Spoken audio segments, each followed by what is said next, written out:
Your self-cruising living space. Okay.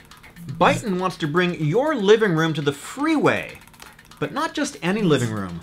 One with a 49-inch wide monitor spanning your entire living room. I was at the LA Auto Show this week, and Byton had a press conference showing off their brand new 4-door sedan, the K-Byte. It's not available yet. It's a concept car and it's an EV, and they're building a massive plant in Nanjing, China. This is our plant, which is under construction in Nanjing right now. On the lower right side, you see the part which is already completed. Our prototype shop. We are building prototype cars there. Having 30 prototypes on the road right now, and we will have close to 100 of them by the end of the year. So the company is not just a Chinese company, they're sort of an international brand. The design is being done in Germany, and I believe the CEO is German.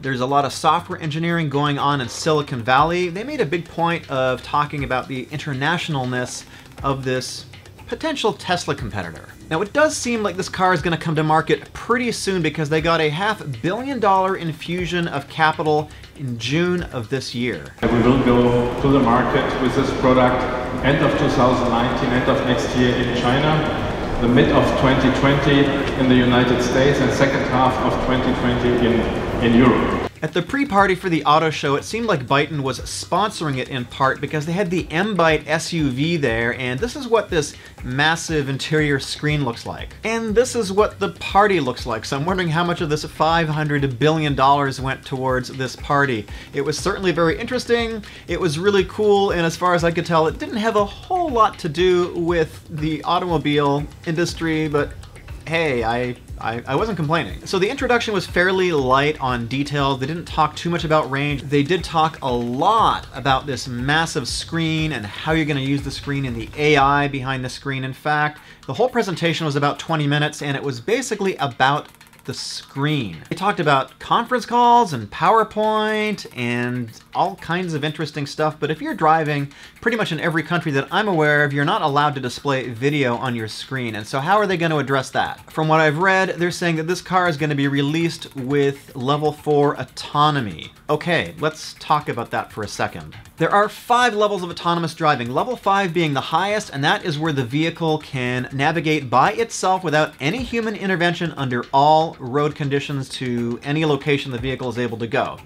Level 4 is a little bit below that. It's basically a geofenced system where the car can navigate by itself, again without any human intervention, within a certain geographical area. This obviously requires a lot of broadband, it requires a lot of CPU power. It's not here yet, and they're talking about introducing the car in 2020 to North America. Let's get real. It's not going to be ready. Level 4 is not going to be here by 2020. There's no one predicting that right now.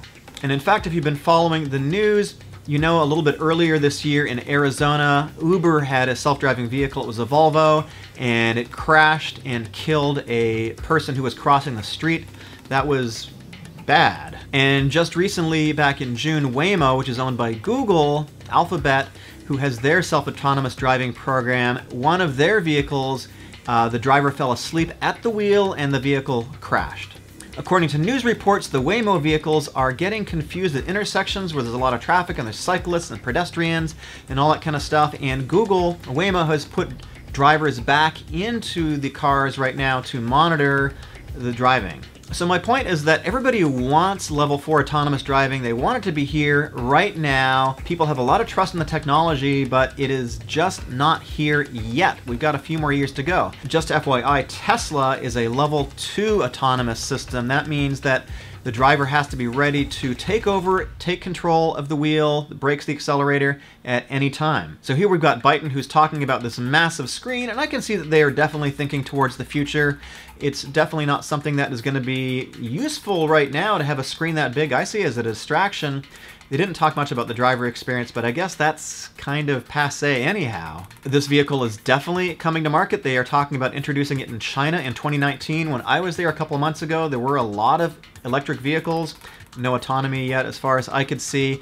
They're talking about North America introduction of 2020 for this car, so it seems to be coming to market. They seem to be having a lot of cash and capital to push this thing forward, but compared to the Rivian, where those guys are very specific and there seemed to be a lot more, it felt a lot more concrete. This was a lot of sort of big ideas at this talk, and frankly, I was a little bit confused by the press conference, but I'm willing to see what they have, and I'm very interested to see what they have in 2020. Follow me on Instagram and Twitter if you want to have a conversation with me. It can be kind of difficult in the comments here, and of course, subscribe if you want to see more videos about cars. My name is Eric. I'll see you in the next video.